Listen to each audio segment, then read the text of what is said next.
among late adulthood, but if you're waiting till late adulthood, I mean, come on, we could be doing these things now while we're 21, 18. We could start to exercise to increase our blood flow and enhance our learning and structural plasticity.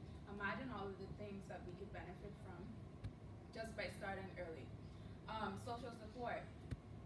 We're humans, we thrive on social interaction, so of course we're going to need this kind of connection being made even from emerging adulthood. We go through a lot of challenges too, so we need that kind of support as well all through our lives. And then reading we know has the most benefits for us in terms of like education and just reading to read and writing and keeping our brain active. And then you have positive thinking. Thoughts are in mind, produce after their own kind. So if we start thinking positively now about the aging process, then that's going to be a contributing factor to our long life, because if we're thinking positively, we're doing positive things that are going to benefit us in the long run. So we don't necessarily have to wait until we become 40, 60, 80 to start doing these things. And these are just some takeaways that Zoe and I got from the class that kind of stuck out to us. I'll just cover the first row. For me, emerging adulthood kind of stuck out for me because I never really considered myself an adult, even though I'm 21. But I also didn't consider myself a child. But now that there's some categories that actually describe how my experience and how I go through life now, it was really interesting for me. And I got from it that there's hope for the future to become stable and successful in life. I don't have to have everything figured out now, even though in my mind I think so.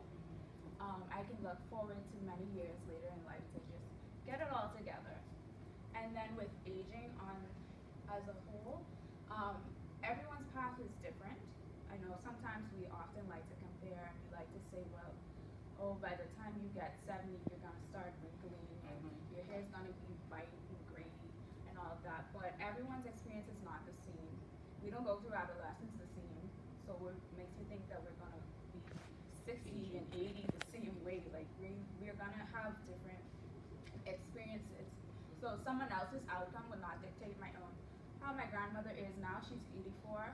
That doesn't necessarily mean that I'm going to be developing the same way that she is now. And a spiritual connection. This really was important to me and it resonated with me because I look at my grandmother, she's a very spiritual woman.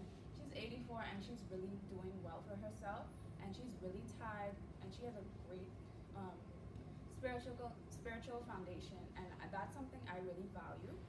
And in this class we learned that it is important because it gives us a sense of purpose in life and meaning, and if you don't have that purpose or meaning, then you won't have joy and you're just going to live a life of despair, really.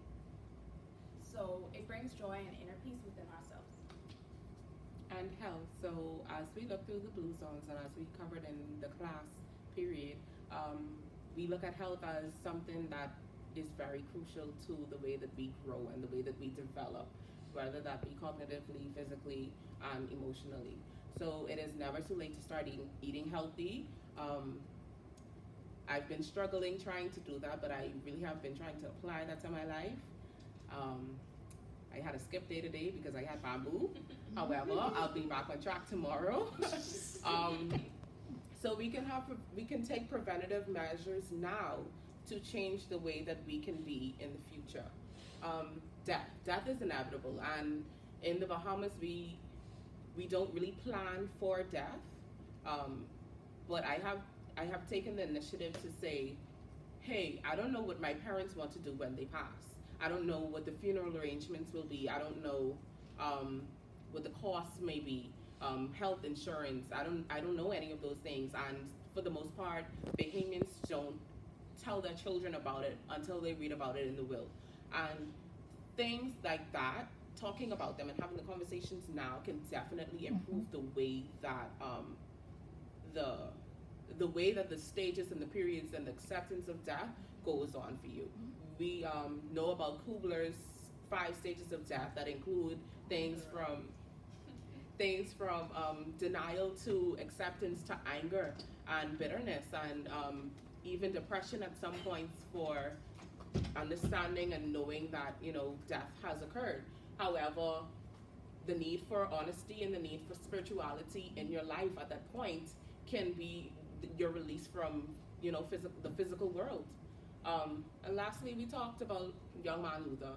And as we learned about him, we learned about his impact on the religion, Catholicism. Right. His life is a constant battle between physical and mental states, as we heard countless times today. He faced initiative and guilt. He wanted to know that what he was doing, or he was unsure of what he was doing, was impacting the world the way that he wanted it to. Sometimes people got the wrong ideas of what he was trying to push forward, and he tried to make that known very clear. He faced an identity crisis, as we sometimes go through now. At our age, we still are unsure of what it is that we want to accomplish and how we want to move forward. And fatherly issues, that coincides with, I would say, his identity crisis and his need to understand himself and portray that in him growing as a father himself. Next. So essentially this course instilled in us a sense of comfort as it relates to the aging process. As I mentioned earlier, it just made me feel more relieved that I don't have to take on all these responsibilities of having everything figured out and putting unnecessary pressure on myself and aging myself faster when there's so much more to look forward to and to be hopeful about. And I've gained so much knowledge within the past 14 weeks, and I look forward to the many years of life ahead of me, God so willing. And I will definitely apply this knowledge to my life as well as the older people around me. Thank you.